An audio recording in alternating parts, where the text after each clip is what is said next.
somos cristianos. ¿Por qué el sufrimiento para el cristiano? Vamos a ver ello. Pero hay otra parte en la que ustedes lo saben y que la Biblia es clara y dice que la paga del pecado es la muerte. Que todo aquel mal, que lo que el hombre siembra, eso cosecha. Entonces, no es culpa de Dios. Dios es soberano. Y la Biblia dice que los pensamientos de Dios para con el hombre son de paz y de bien. Él nunca ha deseado el mal para ninguno de nosotros. Lastimosamente, dice que todos nos descarriamos, cada cual por su camino. Cada uno fuimos buscando nuestra concupiscencia, nuestros deseos, fuimos haciendo lo malo. Pero bueno, antes de entrar en la palabra, me olvidaba, no me quiero ir con deuda con ustedes. Pastor Alfonso les manda saludos, me dice saluda a la iglesia en Bérgamo, saluda al pastor Pacherri, dígale que les saludamos. Y también me permito, pastor Pacherri, lo lleven en oración. Él está también, su salud física, están también haciéndole chequeos, y también llévenlo en sus oraciones. Amén. Bueno, vamos a segunda de Timoteo. Quisiera abrir con ese versículo, aunque si no me voy a centrar ahí, pero segunda de Timoteo capítulo 3. Segunda de Timoteo 3, así como están sentaditos. Vamos a leer dos versículos. Un versículo vamos a leer. Segunda de Timoteo 3:12.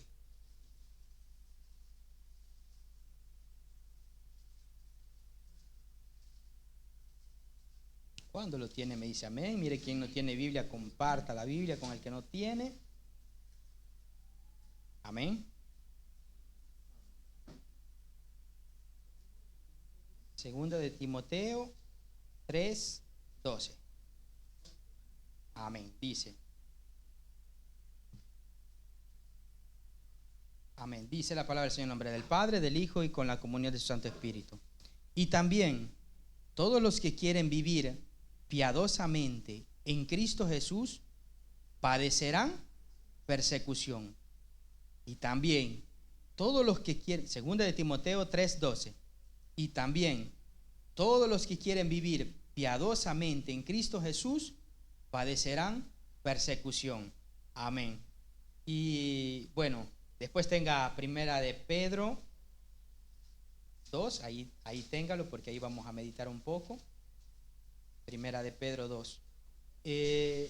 Bueno, como decía, surgen estas preguntas quizás. Como cristianos, es difícil a veces cuando viene tocada quizás nuestra salud, o cuando nos encontramos en dificultades, o muchas veces nos aíslan, o de repente la familia comienza a apartarse porque ya la pensamos diversa, porque ya no actuamos iguales, y comienzan tantas circunstancias y a veces hasta nos sentimos solos, y vienen todas estas situaciones. Entonces surgen estas preguntas: ¿por qué sufren los cristianos? ¿Por qué sufren los cristianos? ¿Y cómo debemos responder los cristianos ante esas circunstancias? ¿Cómo debemos comportarnos y cómo debemos responder a ello? Bueno, amados hermanos, antes de entrar a todo ello, Pablo le escribe a Timoteo y le escribe estas palabras. Y seguramente Pablo, cuando usted lee las cartas de Pablo, él sabe lo que está diciendo. Él no está hablando solamente por hablar. Él sabe que ha sufrido también por causa del evangelio. Él también fue azotado, sufrió cárcel, naufragios, hambre. Él también lo narra y él lo describe. Él toma un momento en el cual él comienza a narrar todos los vituperios que él sufrió a causa del evangelio, y comienza a elencarlo uno por uno. Y bueno, entonces él viene y le escribe a Timoteo y le dice estas palabras. Pablo sabía lo que estaba diciendo con exactitud. Pablo no estaba hablando al vacío, al viento.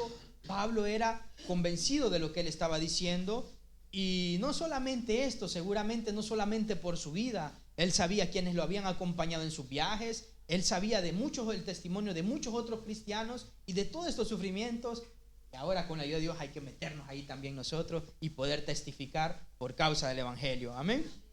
Bueno, pensando en ello y después pasando a primera de Pedro, me recordaba cuando de niño, bueno, hoy ya la tecnología, nuestros niños poco a poco el sistema les va quitando lo que es la creatividad y la imaginación.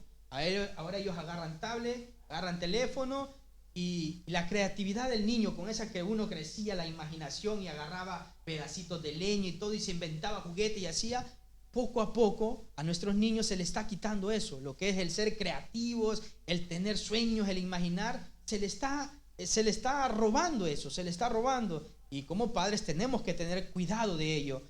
Bueno, pero recordando ello me recordaba que, no sé si a usted le sucedió, pero como niños a veces agarrábamos los zapatos de mamá o de papá y nos poníamos los zapatos de mamá y de papá.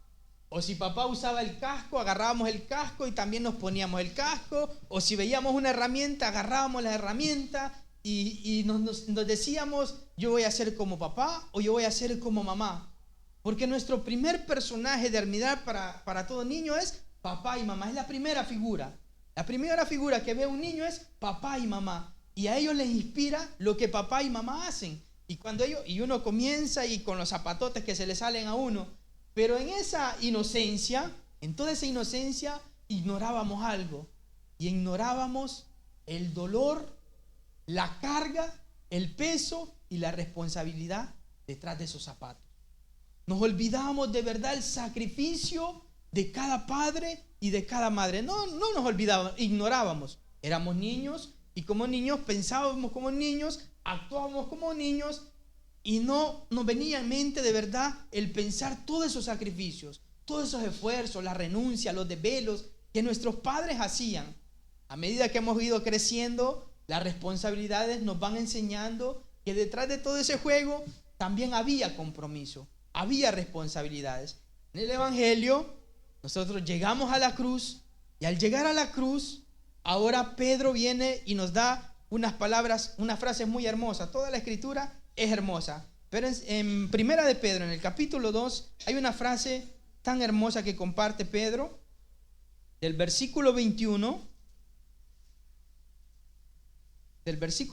al 25, Pedro dice, pues para esto fuiste llamados, porque también Cristo padeció por nosotros, dejándonos ejemplo, para que sigáis sus pisadas, el cual no hizo pecado, ni se halló engaño en su boca, quien cuando le maldecía, no respondía con maldición, cuando padecía, no amenazaba, sino encomendaba la causa al que juzga justamente, quien llevó él mismo nuestros pecados en su cuerpo sobre el madero, para que nosotros, estando muertos a los pecados, vivamos a la justicia, y por cuya herida fuisteis sanados. Porque vosotros erais como ovejas descarriadas, pero ahora habéis vuelto al pastor y obispo de vuestras almas. Bueno, ahora comienza Pedro y nos da esta frase. Y me llamó mucho la atención, de verdad, es tan lindo porque ahí se van a encerrar estas preguntas. ¿Por qué el sufrimiento del cristiano? Decíamos, inocentemente el niño agarraba y decía, yo quiero ser como papá. Pero hubo algo que se movió dentro de nuestro corazón. Cuando Cristo se revela a nuestra vida y Cristo viene a nosotros, hay algo que comienza a moverse dentro de nosotros y nadie nos obliga, sino el Espíritu Santo es el que viene, el que redarguye nuestros corazones, el que convence nuestros corazones y nos dice, tú necesitas a Cristo. Cristo murió por ti, Cristo te justifica, Cristo te santifica. Y entonces viene de nosotros el venir y testificar y decir y hacer la oración de fe, Señor Jesús, yo te acepto como mi único y suficiente Salvador.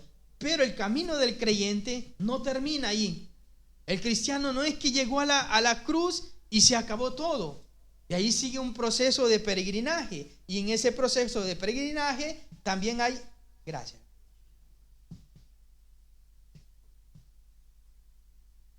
también hay ¿cómo se llama? Responsabilidades. Tenemos un gran privilegio, pero también tenemos responsabilidades que cumplir y que hacer.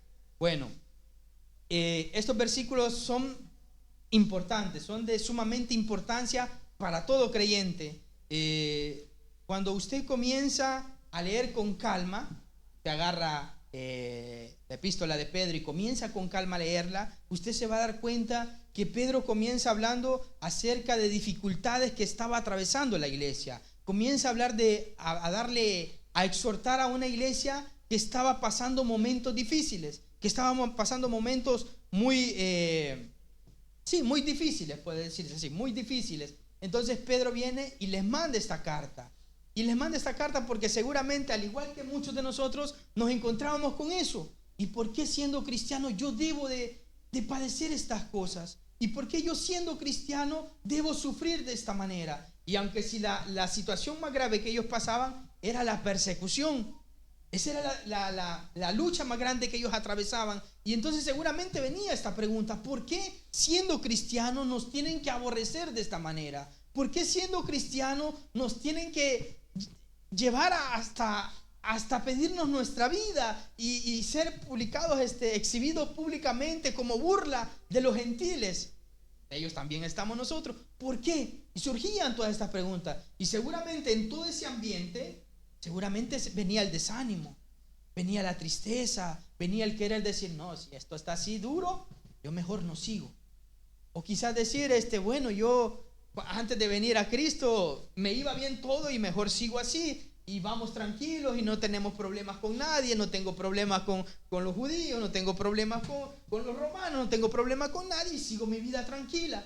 Pero Pedro, inspirado por Dios, ve que era necesario alentar a la iglesia y exhortar a la iglesia. Entonces Pedro les escribe esta carta. Leyéndola con calma usted va a ver en realidad el contexto. Yo me he agarrado estos versículos, pero cuando usted la lee con calma, usted va a comenzar a ver el contexto que ellos estaban viviendo y lo que Pedro les comienza a elencar paso a paso. Comienza, usted va a ver aquí en Primera de Pedro una serie de enseñanzas para nuestra vida, pero Pedro tiene que recalcarles y dejarles una cosa bien clara. Cuando usted comienza, Pedro comienza diciéndole, Pedro, apóstol de Jesucristo, en el capítulo 1, y le dice a los expatriados de la dispersión en Ponto, Galacia, Capadocia, Asia y Bitinia. Estas palabras son fundamentales. A los expatriados de la dispersación. Cuando usted va al Antiguo Testamento, usted se recuerda que hubieron momentos en los cuales ellos vivieron exilio. Entonces, él viene y le dice a los expatriados. Y de aquí tiene que Pedro venir y fundamentar una cosa clave en nuestra mente y en nuestra vida.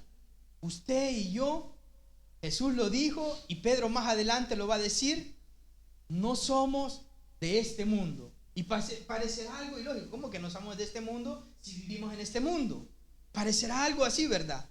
Pero cuando nosotros vamos, de verdad, el cristiano tiene que ir de verdad con esa mentalidad de que vivimos en esta tierra, estamos en esta tierra, pero no pertenecemos a esta tierra. Cuando quienes venimos de nuestro país y vinimos a Italia, nuestro deber es respetar las leyes que hay aquí en Italia y someternos a esas leyes, a esas reglas y tratar de llevarlas y cumplirlas. Ahora, como ciudadanos, como cristianos, también el reino de los cielos tiene normas y tiene reglas. Y como ciudadanos del cielo, tenemos que dar a conocer también cómo se comporta en el reino de los cielos. Somos embajadores. Y Pedro tiene claro decirlo: ustedes son hijos de Dios. Ustedes no son hijos de este mundo. Ahora, quiero dos cosas bien importantes. Solo hay dos cosas. Aquí no hay un gris ni un punto por medio. O somos hijos de Dios a través de Jesucristo, o somos hijos del adversario. No hay un punto por medio. O fríos o calientes. Pero no hay un punto por medio. Y entonces aquí tiene que ser Pedro claro y decir: ustedes son hijos de Dios. Ustedes le pertenecen a Dios. Ustedes están como forasteros en esta tierra. Ustedes están como extranjeros en esta tierra. Ustedes viven en esta tierra, pero ustedes no pertenecen. Y Jesús se los había advertido anteriormente. Cuando vamos al Evangelio, Jesús cuando ora, Él les dice que están en este mundo, pero no pertenecen a este mundo. Y entonces usted dirá: ¿y esto cómo lo explico?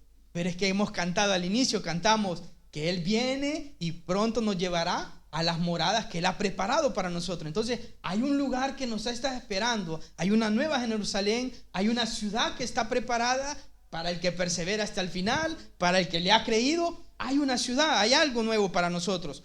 Bueno, entonces esto tiene que ser claro. hay dos señores. ¿A cuál pertenecemos? Pedro les deja claro, ustedes son de Cristo, ustedes son de Dios. Ustedes tienen que tener claro que ustedes le pertenecen a Dios.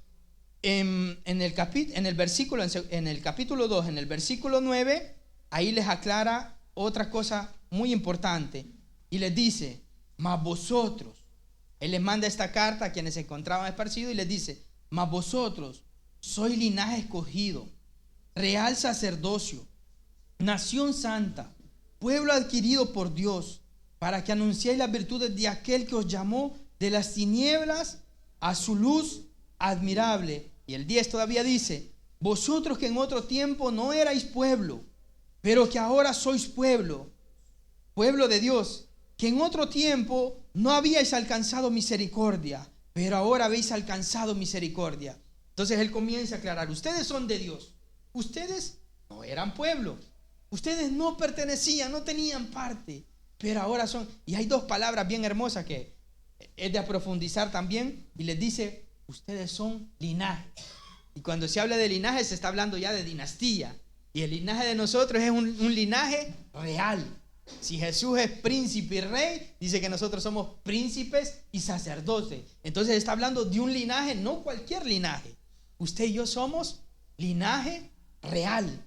Linaje real. Entonces le está diciendo, ustedes son un linaje real. Vosotros sois escogidos. Y después le dice, real sacerdocio. La función del sacerdote, ¿cuál era? Ministrar en el templo, atender las necesidades. Ustedes están llamados para eso. El rey no podía hacer lo que hacía el sacerdote, pero él viene y lo dice, ustedes son un linaje real, ustedes son sacerdotes, y comienza a hablar de las cualidades en las que usted y yo tenemos que enfatizar. Usted y yo ya no somos lo que éramos, usted y yo somos importantes para Dios. Les dice, vosotros en otro tiempo no erais pueblo, estábamos ajenos a todo ello, pero que ahora sois pueblo de Dios, que en otro tiempo no habían alcanzado misericordia, pero ahora habéis alcanzado misericordia. Y qué hermoso, mire, en otro tiempo no éramos pueblo, no habíamos alcanzado misericordia, pero ahora hemos alcanzado misericordia. Y Pedro comienza a narrar todo eso y él quiere dejar claro eso a los creyentes, a los cristianos. ¿Por qué sufre el creyente? Porque ustedes no son de este mundo. ¿Por qué sufre el creyente? Porque ustedes pertenecen a Dios. Porque sufre el creyente, porque ustedes fueron rescatados de las tinieblas a la luz. Porque ustedes ya no pueden comportarse como el mundo se comporta. Porque ustedes ya no pueden andar en tinieblas. Y como ya no andamos en tinieblas, nos van a ver diversos. Nos van a ver diferentes. Porque ahí va a comenzar un proceso. Ahora, este proceso que comienza en nosotros, amados hermanos, va más allá de algo doctrinal. Esto que comienza en nosotros, la testimonianza de ser hechos hijos de Dios, va de algo que viene en nosotros, y lo cual Jesús le dijo a Nicodemo, te es necesario nacer de nuevo. Aquel hombre antiguo, aquel hombre que se deleitaba en la concupiscencia y en los placeres de este mundo, ha muerto juntamente con Cristo y ha nacido uno nuevo creyente, ha nacido una nueva criatura. Pablo lo dice en Corintios, de modo que si alguno está en Cristo, nueva criatura es. Las cosas viejas pasaron, he aquí Cristo las hizo todas nuevas. Entonces aquí viene, amados hermanos, nuestro deber, nuestra tarea de comenzar. ¿Por qué nos van a odiar? Porque poco a poco usted se va a dar cuenta, y seguramente usted lo ha experimentado, cuando usted comienza. Y bueno, yo me recuerdo en algunos casos, vamos a hacer el paréntesis, un hermano me decía, hermano, cuando no teníamos a Cristo, nuestra casa era fiesta y fiesta, y tomábamos y fiesta, y tuvo que suceder algo en la familia. Mi esposa estaba malísima, y no hallábamos qué hacer. Íbamos a los médicos y no le encontraban nada, y estaba que no salía de casa, y había algo que la estaba consumiendo. Pero vino alguien y nos invitó, llévelo a la iglesia, le dijo, ahí le pueden ayudar. Y dice que la llevaron a la iglesia, escuchó el servicio, le hicieron oración, Y dice que el momento de la oración, al momento que entró a la iglesia, fue como si algo cambió en ella. Al ver que los hermanos saludaban, ese afecto que nos damos entre hermanos, cuanto nos amamos en Cristo, ¿verdad? El amor que Cristo ha puesto en nuestro corazón y cómo nosotros nos saludamos, Dios le bendiga, y damos el abrazo y esa sonrisa siempre, aunque si seguramente por dentro estamos destruidos, pero ahí está esa sonrisa, porque la paz del Señor dentro de nosotros, ese gozo dentro de nosotros nos lleva a recibir con alegría siempre al que viene, al nuevo, al hermano. Y cuánto un abrazo de verdad hace tantas cosas en nuestra vida. Dice que ella se sintió apreciada, se sintió que la querían, se sintió que había encontrado algo que ella no había experimentado: el aprecio, el cariño, el saludo, la atención. Y bueno, y después de eso dice que a ella le gusta, y ella viene ese momento que le hacen de liberación, y luego vienen ellos y comienzan a botar todas las botellas que tenían de licor, comienzan a botar todos los discos que tenían, y dice que los dos vecinos se comenzaban a sorprender: y hoy no hay fiesta, y hoy no va a haber fiesta, porque ellos dicen que para ellos era, ha habido eso que se dice el viernes chiquito, y entonces comenzaban desde el viernes y se iban de largo. Entonces ellos hacían así y pasaban así haciendo su fiesta, satisfaciendo su concupiscencia. Y bien, entonces comenzaron a ver estos cambios, y de repente comenzaban a verlos que ya no era para invitarles a hacer fiestas, sino que ellos ya salían con sus hijos para la iglesia, y ya iban con la Biblia, ya iban bien arreglados y se iban para la iglesia. Y ellos comenzaron a ver esto, y dice que de manera que comenzaron a ver esto, los tratos comenzaron a cambiar también. O sea, aquellos amigos que tenían y todo comenzaron a alejarse. ¿Por qué? Porque ya no iban de acuerdo, y la Biblia lo dice: andarán dos si no estuviesen de acuerdo. Entonces la misma Biblia nos va diciendo de que hay cosas que van a ir cambiando en nuestra vida. Seguramente usted lo habrá experimentado, el momento en el cual vieron cómo usted era antes y comienzan a ver esos cambios en su vida. Su manera de hablar ya no es la misma, usted ya conversa con una manera, ya no habla con un lenguaje vulgar, sino que ya habla de una manera diversa, más reservada, más culta, y trata de que sus palabras vayan sazonadas, que edifiquen, y van viendo que su manera de hablar es diversa, y comienzan a ver de que de repente usted los lugares que visitaba, poco a poco dejó de visitarlos. Y entonces, como aquel equipo que iba con usted cuando decía hoy le pagan y hoy tal que invita, comenzaron a alejarse, porque dice, el que invitaba ya no va a invitar, ya no va a venir con nosotros, y comienzan a hacerse un lado, porque nuestras actitudes van cambiando, porque algo dentro de nosotros va diciendo: tú fuiste llamado por Dios para agradar a Dios. Entonces, por eso el mundo no lo va a comprender, el mundo no lo va a entender, porque el mundo va a buscar lo suyo, va a buscar siempre satisfacer su deseo, el mundo va a buscar lo suyo. Pero nosotros nos hemos dado cuenta de que al venir a Cristo ya no nos debemos a nosotros mismos, sino a Cristo, aquel que nos llamó con amor eterno. Y entonces poco a poco va todo ese cambio. Ahora, en esta parte se encuentran dos cosas muy importantes: el sufrimiento. ¿Qué tiene que ver el sufrimiento y la santidad? Y es que va ahí. Palabra santidad es apartados, un pueblo apartado para Dios. Y como nos hemos apartado para Él, recordando todo eso que hablamos al inicio del cambio y todo ello, un pueblo que se aparta para Dios, que se guarda para Dios, un pueblo que se consagra para Dios, un pueblo que comienza a agradar a Dios. No somos perfectos, amados hermanos, no somos perfectos, cometemos errores, nos equivocamos, pero tenemos un abogado. Y el hermano decía al inicio, nuestro hermano Luis decía, nos recordaba lo que dice la Escritura, que aquel que comenzó la buena obra en nosotros la va a perfeccionar. Y Jesús no nos va a abandonar, amados hermanos. La Biblia está para ello, para que a través de ella, como un espejo, veamos poco a poco las áreas de nuestra vida que tienen que mejorar, dónde tenemos que trabajar, dónde tenemos que esforzarnos, pero solamente meditando en su palabra. Si no la meditamos, no va a suceder nada. Es necesario meditar su palabra, porque ella nos va a ir enseñando. En relación entre la santidad y el sufrimiento, ¿pero por qué? Si yo más me consagro, hermano, si yo trato, aunque cuando la iglesia dice vamos a hacer ayuno, hago ayuno, pero mi salud no me lo permite. Pero hermano, ¿por qué si cuando la iglesia dice vamos a hacer vigilia, vamos a la vigilia, pero yo no puedo hacer vigilias? ¿Y por qué Dios no me sana? ¿Y por qué Dios no obra en esto? Si yo quiero agradarlo a Él, yo quiero hacer lo mejor para Él, pero ¿por qué estas situaciones? Y nos encontramos con esto. Yo no sé si usted se lo pregunta, si alguna vez se lo ha preguntado, y yo me lo he preguntado, Señor, ¿pero por qué?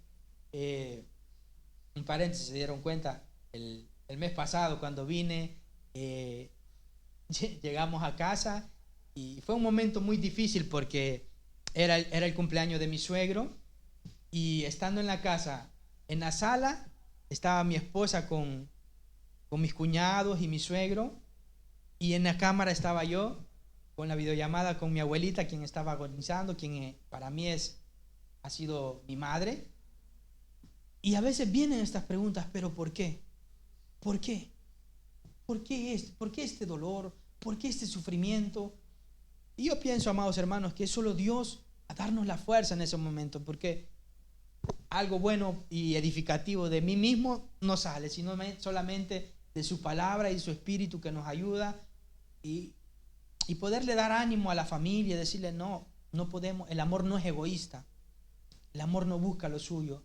Y si Dios está llamando, yo le digo mami, a mi abuelita le decía mami, si Dios está llamando a mi mami, no podemos ser egoístas, no podemos permitirle que ella siga sufriendo anclada a aparatos, a cosas. No podemos, el amor no es egoísta, el amor no busca lo suyo propio. Tenemos que encomendarlas a las manos del Señor, y si llegó la hora, el Señor sabe lo mejor. Y aunque sí duele, humanamente duele, pero es lo mejor de hacer, porque el amor no busca lo suyo propio, porque el amor no va a querer solo para sí, el amor no es egocéntrico, el amor se da también para los demás. Y bueno, y ahí me hago esas preguntas tantas veces yo, otras ocasiones difíciles quizás en la familia, en las cuales yo me he preguntado, y cuando viene, hermanos, es que el enemigo, el adversario es astuto, y viene y a veces le manda mensajes por medio de otro hermano y le dice, ¿y qué pasa, hermano? Si usted suena en el coro, si usted va a evangelizar, si usted hace esto, ¿y por qué esto? ¿Y por qué no le va así? ¿Por qué no le va allá? ¿Y por qué esto? Y ya cuando la mosca puso el huevito en la cabecita, comienzan las dudas. Y es verdad. ¿Y si yo voy a la iglesia? ¿Y si yo me empeño? ¿Y si yo me esfuerzo? ¿Y si yo hago lo otro? ¿Y por qué? Pero no tiene que ser motivo para que nosotros volvamos atrás. No tiene que ser motivo para renunciar. Pedro, observando todas las dificultades que estaba atravesando la iglesia, él les escribe y les dijo, pues para esto fuiste llamado. Es difícil entender a alguien que te diga, no, si tú fuiste llamado para sufrir, tú fuiste llamado al vituperio, tú fuiste llamado para padecer. Qué lógica en ello, ¿verdad? Por eso que a muchos les gusta cuando viene aquella predicación o cuando se presenta el evangelio, piensa positivo, piensa así, todo te va a ir bien, todo va a ir mejor, todo va a cambiar, y tú oyes de guerra, pero si tú vas con Dios, tus finanzas van a cambiar, te va a ir todo mejor, no te va a faltar el pan. Y esa muchas veces es lo que a muchos les gusta, la emoción. Pero si vamos a la verdadera palabra, la verdadera fuente, a la escritura, nosotros nos vamos a dar cuenta que no es así. Que el Señor Jesús dijo, en el mundo tendréis aflicciones, pero confiad, yo he vencido. Y Pedro esto lo tenía muy claro. Pedro sabía muy bien lo que él les estaba transmitiendo. Él lo tenía muy claro todo ello. Entonces le dice, para esto fuiste llamado. Seguramente hubo un momento en el que Pedro no lo entendió. Pero otro paréntesis. Cuando, en cuanto a los sufrimientos, cuando nosotros leemos la epístola, no está hablando de sufrimientos por causa de nuestras malas decisiones. No está hablando de sufrimientos por nuestros errores. Cuando Pedro les escribe, no les está escribiendo a quienes están en la cárcel por haber robado, por haber defraudado, por haber hecho mal. Pedro les está escribiendo a los cristianos. Pedro les está escribiendo a los creyentes. Pedro les está diciendo a ustedes que siguen a Cristo, a ustedes que quieren seguir las hormas, las pisadas de Cristo, a ustedes que están sufriendo, para esto fuiste llamado. Y entonces habla, si sufrimos por causa del evangelio, somos bienaventurados. Pero si sufrimos por causa de nuestra concupiscencia, no tiene recompensa. Entonces, esto tiene que ser claro. Nosotros quizás pensamos muchas veces de sufrimientos que se atraviesan a causa de malas decisiones, a causa de errores, a causa de cosas que se hicieron mal. Pero Pedro no está escribiendo de ello. Pedro no les está escribiendo de ello. Pedro está haciendo un paragón con Jesucristo, de quien al inicio se decía del culto, en quien no se halló pecado. Mas no se halló pecado, mas sin embargo sufrió. No hizo nada malo. Jesús no hizo nada de malo. Jesús hizo lo recto, lo justo, lo bueno, lo agradable, lo de buen nombre. Todo eso hizo Jesús. Mas sin embargo, con todo lo bueno que Jesús hizo, sufrió. Fue maltratado, fue humillado, fue bofeteado, le hicieron burla. Ya vamos a ir viendo poco a poco lo que elenca Pedro acerca de ello. Pero quiero llegar a esto, que Jesús no sufrió oprobio a causa de una mala decisión. Jesús sufrió oprobio a causa de hacer la voluntad del Padre. Porque Él vino a hacer la voluntad del Padre en obediencia, y Él no sufrió por desobediencia ni por maldad alguna. Así que si sufrimos por malas consecuencias nuestras, ahí no tiene nada que ver Dios. Pero si nos encontramos sufriendo por hacer la voluntad de Dios, recompensa tendremos, amados hermanos. Recompensa tendremos. Bueno, entonces Pedro habla de ello y comienza a elencarles de esta situación. En el versículo, en primera siempre de Pedro, en el versículo 14 y 16, habla claro acerca de estos padecimientos. Versículo 14. Como hijos obedientes, no os conforméis a los deseos que antes teníais, estando en vuestra ignorancia, sino como aquel que os llamó es santo, sed también vosotros santo en vuestra manera de vivir. Primera de Pedro 14, 15, capítulo 1. El capítulo 1, 14 al 15. Amén. Ahí comienza a exhortar y a hacer ver Pedro, ustedes como hijos obedientes, ya no somos hijos de desobediencia. Antes vivíamos según la desobediencia, pero ya no somos hijos de desobediencia. Hoy somos hijos de obediencia. Y como hijos de obediencia, nos dice, ustedes fueron llamados a ser santos. Entonces ahí podemos ver el sufrimiento en relación con la santidad, el consagrarnos, el apartarnos para Él, el agradarle a Él, muchas veces va a traer sufrimiento a nuestra vida. Y seguramente quienes lo sufren más, no digo que como iglesia adultos lo sufren, pero también los jóvenes, los niños lo sufren. Cuando papá y mamá les enseñan en casa los principios bíblicos de cómo comportarse, hay niños, hay jóvenes que vienen a hacerles bullying. Mira cómo te vistes, ¿por qué no haces esto? ¿Por qué no te comportas así? Mas sí, esas son creencias antiguas. Mas eso ya no, eso era para otros tiempos. Y ellos sufren eso. Y muchas veces lo sufren en silencio. Y por eso es necesario conversar con ellos, los líderes, los padres, los abuelos, las abuelas. Hablar con ellos y exhortarles, darles ánimo. Hijo, hija, te ven diversa porque tú eres hija de Dios. Porque tú no vas de acuerdo a los deseos de ellos. Entonces, en relación con la santidad, vamos a ver esta lucha. Y nuestros hijos la sufren. Y seguramente en el lugar de trabajo también lo sufre. Cuando comienzan a decir, hey, hoy es el viernes, hoy vamos a ir a tal parte. Y comienza la reunión. Y comienza lo que ellos van a planificar. Y seguramente sufrimos esos aislamientos. Y seguramente sufrimos eso. Hay un joven decía que él se preguntaba, yo domingo, en vez de estar con mis amigos en el mar, en el río, pasando, el pastor me tiene aquí evangelizando. Y yo me preguntaba, ¿y por qué ellos pueden y yo no? ¿Por qué yo debo estar aquí? ¿Por qué mis amigos pueden andar y yo no? Pero es que Dios tiene algo para con tu vida y para con mi vida. Hay un proyecto para con nosotros. Y Dios nos ha llamado y sabe lo que está haciendo con nosotros. Y va a haber momentos en los cuales va a doler, pero hay que renunciar por amor a Él. Por amor a Él. Y seguramente a esta carne le duele y sufre. Y sufre el renunciar a muchas cosas que antes hacíamos y que antes nos agradaban. Pero es parte de ese proceso. Entonces, Pedro nos dice, en cuanto a la santidad, muchas veces se sufre en relación a la consagración que tenemos para con Él, cómo nos guardamos para Cristo.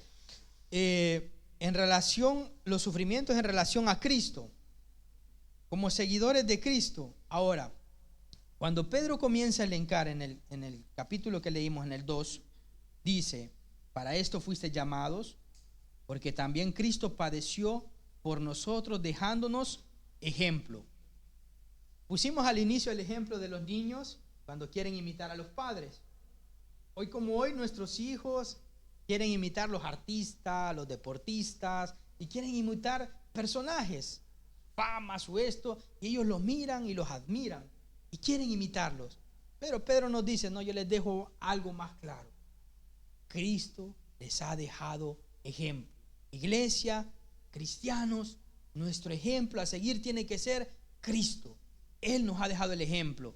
Él es nuestro ejemplo a seguir. Cristo padeció por nosotros, dejándonos ejemplo para que sigáis sus pisadas, para que sigamos el camino que Él llevó. Y bueno, y este camino no es fácil, porque Pedro comienza a elencarlo, el cual no hizo pecado,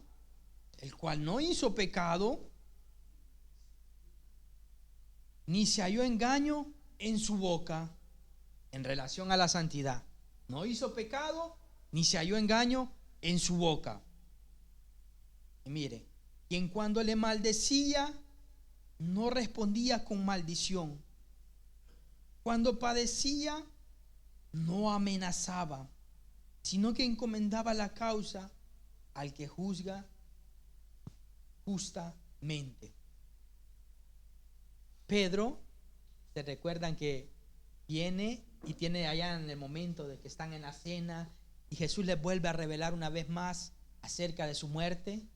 Y Pedro viene y le dice: Señor, que no te acontezca. Señor, yo estaría dispuesto a poner mi vida, yo estoy dispuesto. Y Pedro se puso de esa manera. El problema es que cuando comenzó, y comienza todo allá en el Getsemaní, cuando Jesús comienza ese proceso en su vida y comienza ese sufrimiento, donde Jesús humanamente le dice: vamos a orar, y se le quedan dormidos y lo dejaron solito, y Jesús comienza ese proceso. Pedro estaba presente, Pedro estaba allí. Pedro vio paso a paso el sufrimiento y el padecimiento de Jesucristo. Pedro viene y Jesús le dice: ¿sabes qué, Pedro? No pasará que el gallo cante 3 veces cuando tú ya me has negado 3 veces. Tú ya me habrás negado, le dice. Y seguramente Pedro, cuando mira que vienen y lo arrestan a Jesús y se lo comienzan a llevar a Caifás, lo llevan primeramente de Caifás y después lo llevan, y comienza a ver todo eso. La Biblia comienza a narrarlo, los evangelios comienzan a narrarlo, que Pedro lo seguía. No lo seguía públicamente, pero sí entre la multitud. Pedro iba observando todo lo que acontecía. Pedro iba viendo cómo injustamente trataban al maestro, cómo injustamente comenzaban a injuriar a Jesús. Y por eso Pedro comienza a narrarlo. Pedro, que el evangelio narra de que en un momento se encuentra allá en los que estaban en la fogata, calentándose por el frío, y seguramente de reojo viendo cómo lo golpeaban a Jesús, y viene alguien y le dice: este también es discípulo de él, este también caminaba con él. Y mire qué triste cuando Pedro viene y dice unas palabras fuertes, amargas, y dice: yo a ese hombre no lo conozco, yo no lo conozco. Pedro, que estaba dispuesto a poner su vida por él, Pedro, que estaba dispuesto y le había prometido ir con él hasta el final, ahora se encontraba diciendo: yo a ese hombre no lo conozco. Y aquí vienen esas cicatrices. Con los jóvenes llevamos esa serie, Procesos Transformadores, y ayer se hablaba de cicatrices. Eso fue una cicatriz en la vida de Pedro. Eso marcó el corazón de Pedro, al ver todo ello, fue algo que marcó la vida de Pedro. Y Pedro comienza a ver, y es tremendo porque cuando usted comienza a agarrar los evangelios, comienza a agarrar Mateo, Lucas, Marcos y Juan, y comienza a ver el proceso de la crucifixión de Jesús, usted va a comenzar a ver etapas de sufrimiento de Jesús. En el Getsemaní la soledad, en el Getsemaní el dolor, el momento en el que Jesús se sentía siendo como las olivas, siendo presa, la carga, el peso que había sobre sus hombros. Después lo comienza a ver a un Jesús que comienzan a humillarlo y comienzan a decirle atrocidades, a escupirlo, y comienzan a bofetearlo.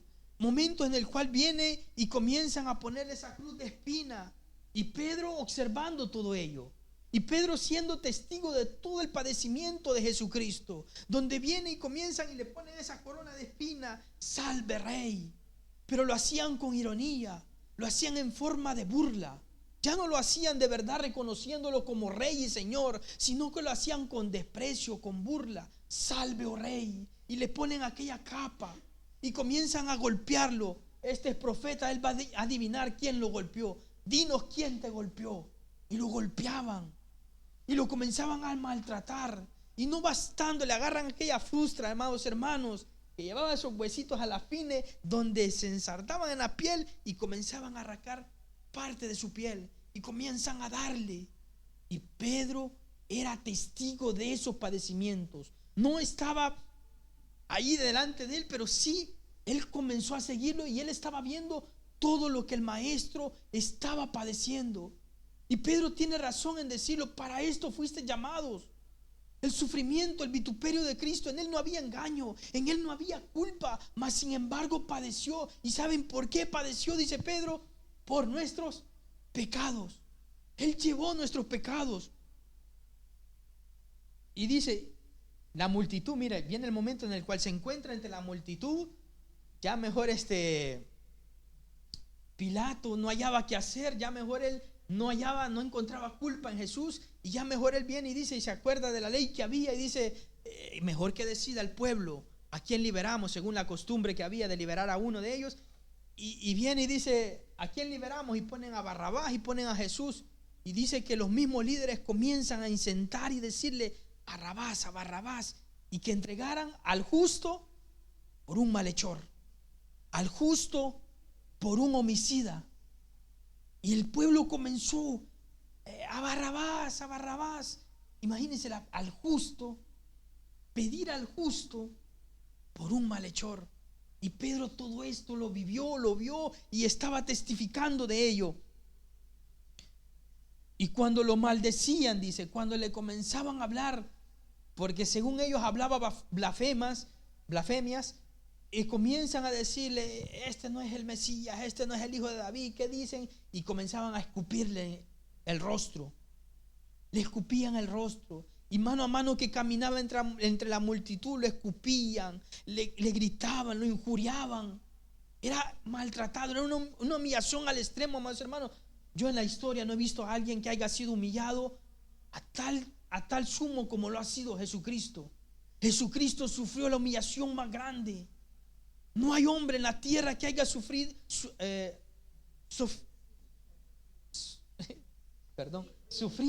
una humillación como la de Jesucristo. Jesucristo sufrió de una manera tremenda.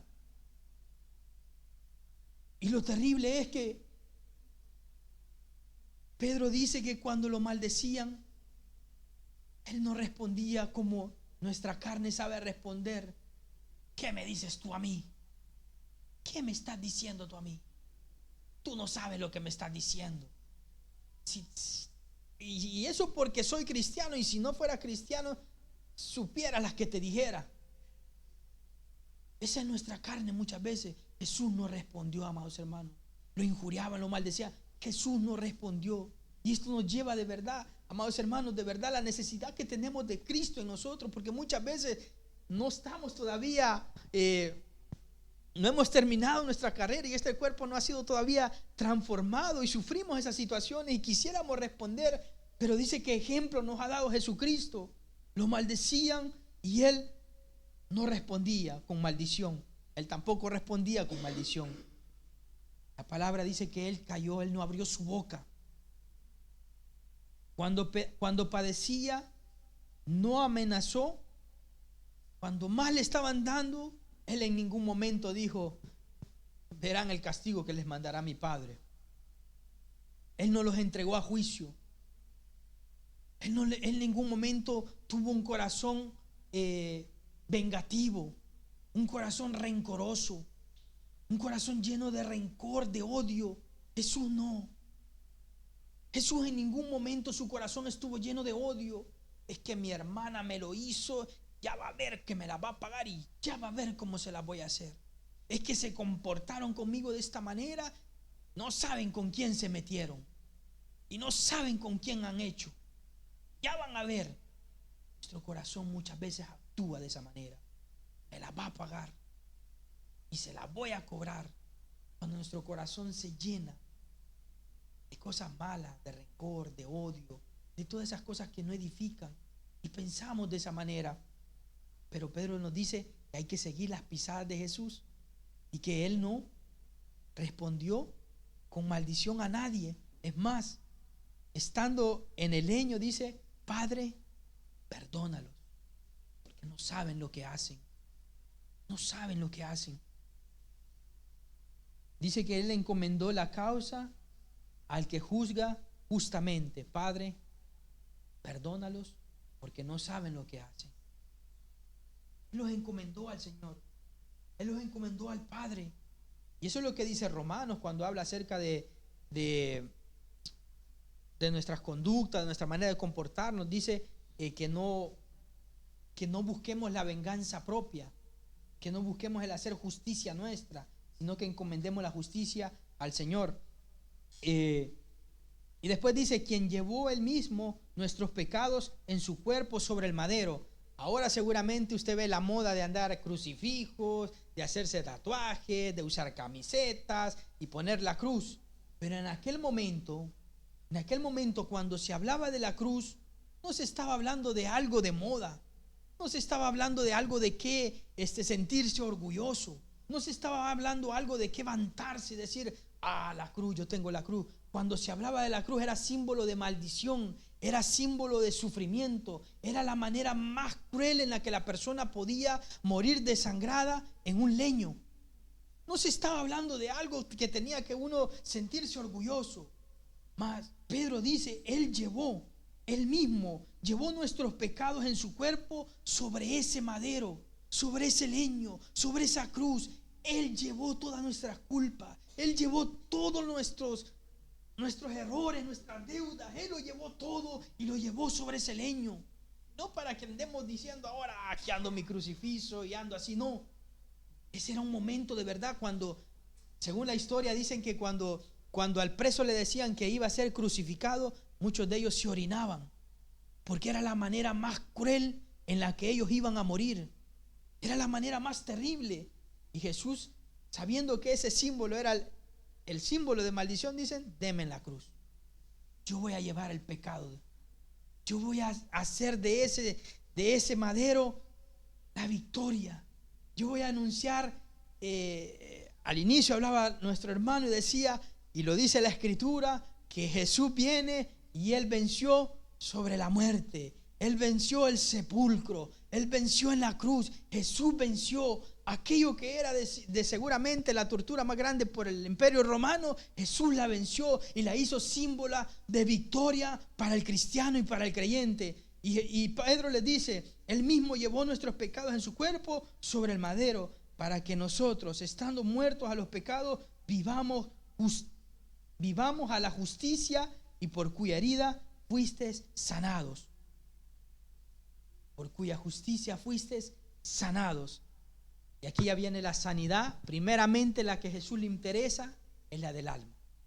Esa es la primordial, amados hermanos. Se puede desgastar este cuerpo físico, pero lo importante para Jesús es la sanidad del alma. Por eso la frase primera siempre de Jesús es: tus pecados te son perdonados. Esa es la frase que Jesús daba primera cuando le traían un enfermo, cuando le traían a alguien. Lo primero que Jesús decía es: tus pecados te son perdonados. Porque la primera parte de restaurar es nuestra alma.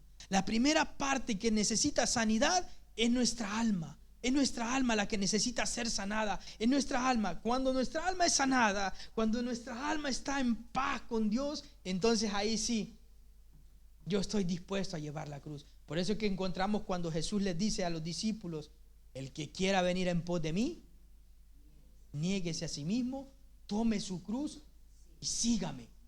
Y dice que en aquel día, cuando comienza de verdad la cosa seria, dice que al inicio eran como 70 siguiendo a Jesús, pero cuando vieron que las cosas comenzaron a ponerse serias, dice, y muchos volvieron atrás. Y muchos volvieron atrás. Amados hermanos, estamos aquí para seguir las pisadas de Cristo. Jesús nos ha dejado ejemplo. Así que el sufrimiento, si padecemos por causa del Evangelio, no es en vano.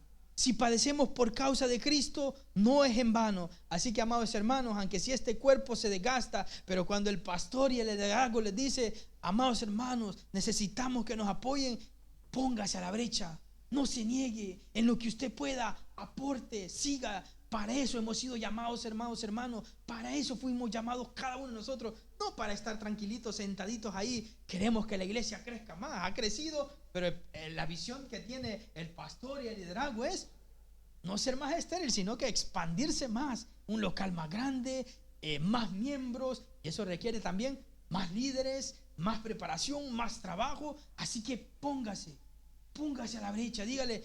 Y mire, algo tan hermoso, algo tan lindo, es que Jesús no vino a buscar líderes perfectos. Jesús no vino a buscar una iglesia perfecta. Jesús no te vino a buscar a ti ya alguien perfecto, preparado, docto para hacer las cosas. No. Jesús quiere creyentes vulnerables, creyentes que vengan delante de Él y le digan: Señor, yo quiero seguir tus pisadas, pero soy frágil, soy débil, cometo errores, estoy lleno de dudas, estoy lleno de miedos. Hay cosas que de verdad me cuestan dar un paso y ponerlo en tu pisada y seguir adelante, Jesús. Hay cosas que me dan miedo, Señor. Hay cosas que me cuestan renunciar. Hay cosas, Señor, en las cuales yo debo de seguir luchando en mi vida. Pero Jesús vino por eso, por lo débil.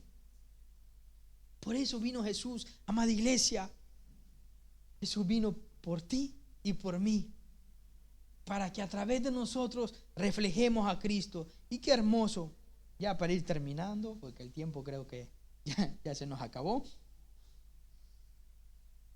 El versículo 25 dice: porque vosotros erais como ovejas descarriadas, pero ahora habéis vuelto al pastor y obispo de vuestras almas. No fuera por la paciencia que Él nos mostró, si no fuera por el amor que Él nos tiene, amados hermanos, siguiéramos descarriados. Pero lo que sí, amados hermanos, les puedo decir, que pase lo que pase, que estemos siguiendo, no nos quedemos así. Y usted oye, amados hermanos, por el mundo, la persecución de las iglesias, usted oye el sufrimiento de otros. Seguramente en carne no lo vivimos aquí actualmente, así como lo viven allá, pero viviremos otro tipo de persecuciones seguramente, como lo decía al inicio, y en discriminación, aquí en de verdad palabras que lo hieren el alma, que le hieren el corazón por ser creyente. Hay una persecución, ¿cómo les podría decir? Una persecución quizás no como la que se ve en los países de Corea o en los países allá de Irán, de esas partes, pero sí la sociedad está haciendo una persecución con la iglesia. ¿Cómo sería la palabra correcta? Podría ser quizás pasiva, pero sí hay una persecución. La sociedad está teniendo una persecución con la iglesia. Nos comienzan a tratar de que somos, ¿cómo se dice? Cuando ellos vienen y ven que hablamos el evangelio contra el sexo, aquellas personas que son atraídas por el homofobia, ellos nos dan de esa manera. Pero Jesús no nos ha mandado a rechazar, a odiar a estas personas, y no las odiamos, no las aborrecemos, Las amamos porque Cristo también padeció por ellos. Cristo se dio también por ellos y no les odiamos. Lo que sí hablamos es lo que dice la Biblia, lo que Jesús en verdad aborrece, lo que la Biblia dice que aborrece. Pero Jesús no aborrece a ninguno de nosotros, porque Jesús no vino a hacer acepción de personas. Mas sin embargo, la sociedad trata de esta manera la persecución de la iglesia y comienzan a limitarnos cuándo sí predicar, dónde se puede predicar, lo que tenemos que hablar y lo que no podemos hablar. Y están tratando de llevarnos una persecución despacio a la iglesia. La tratan de ir limitando, amados hermanos. La van limitando. Nos van cerrando puertas donde se puede predicar. Esto pueden decir, esto no pueden hablar. Públicamente se puede decir esto, públicamente no pueden hablar esto. Y nos van... Si usted analiza, de verdad hay una persecución a la iglesia. No seguramente de muerte, de filo de espada, como se está viendo en otros países, pero sí en la sociedad hay una persecución para la iglesia. Hay una persecución en la escuela, donde los niños les van comenzando ya a adoctrinar con ideologías contrarias a los principios bíblicos. Y entonces hay una persecución. Hay una persecución a la iglesia donde de verdad van tratando de minar nuestra manera de pensar. Pero dice la Biblia, para esto fuiste llamado, para que Jesús nos ha dado ejemplo, para que suframos a causa de aquel que padeció por amor y por causa nuestra. Yo le invito a ponerse de pie.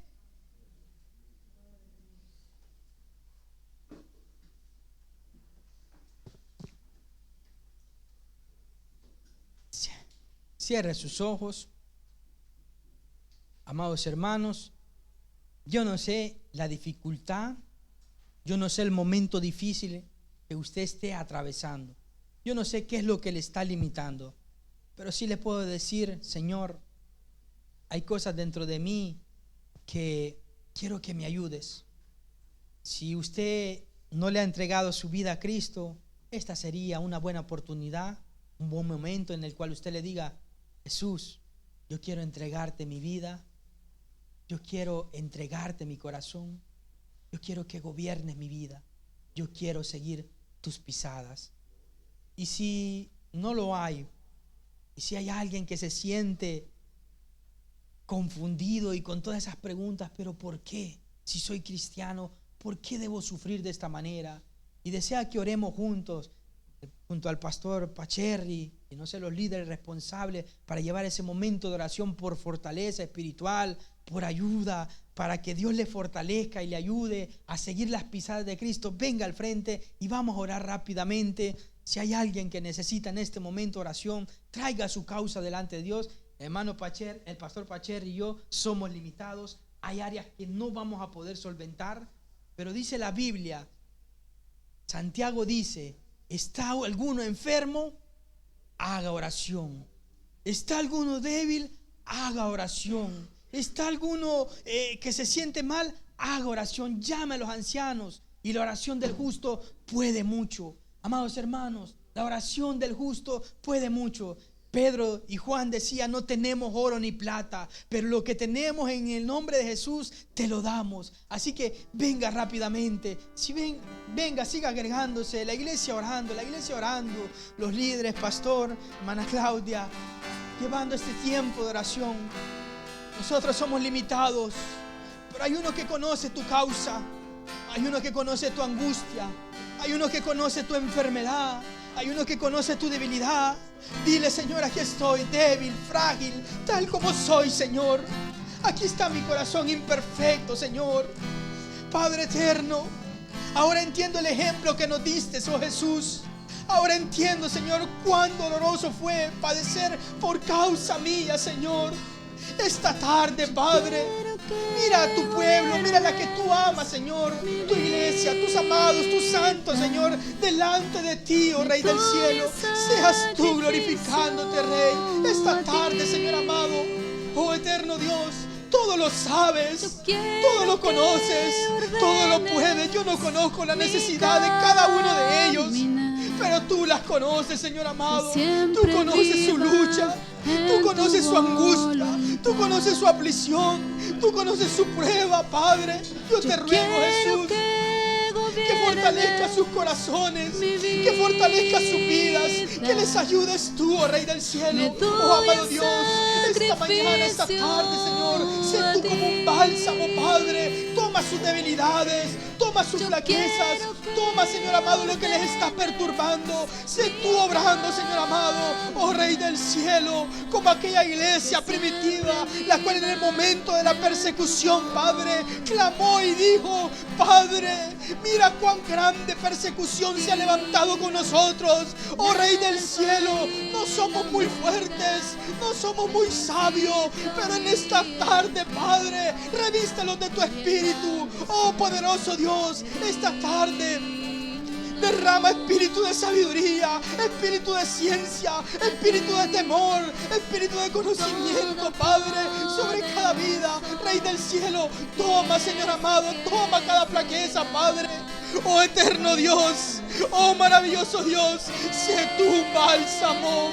Mira, oh Rey del cielo, susurra una vez más a estos oídos, susurra una vez más a estos corazones y dile: Padre, Espíritu Santo, susurra y dile: hija mía, hijo mío, yo no te he abandonado, yo no te he dejado sola ni solo. Tú no has estado sola, tú no has estado solo.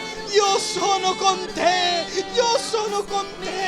Yo siempre he estado contigo, yo siempre he estado contigo.